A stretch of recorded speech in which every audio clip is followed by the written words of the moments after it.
New calls today for urgent action in Gaza, where the Hamas-run health ministry says more people have died from starvation. As ABC's Olivia Rubin reports, there's no end in sight to the war with Israel as ceasefire talks stalled this week.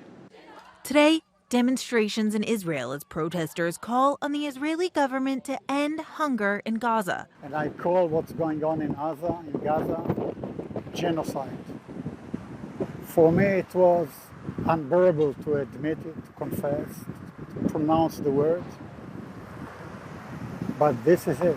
It's a genocide. The Hamas-run health ministry saying 9 people have died of starvation there in just the past 24 hours alone, bringing the total since the war began to 122, 83 of them children. The International Committee of the Red Cross among the aid groups warning of mass starvation as the aid remains stalled.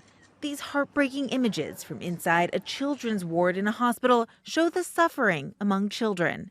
Israel denying they're blocking aid, blaming Hamas for stalling or sabotaging deliveries. They say the UN is also responsible for a, quote, bottleneck of aid trucks just waiting to get into Gaza.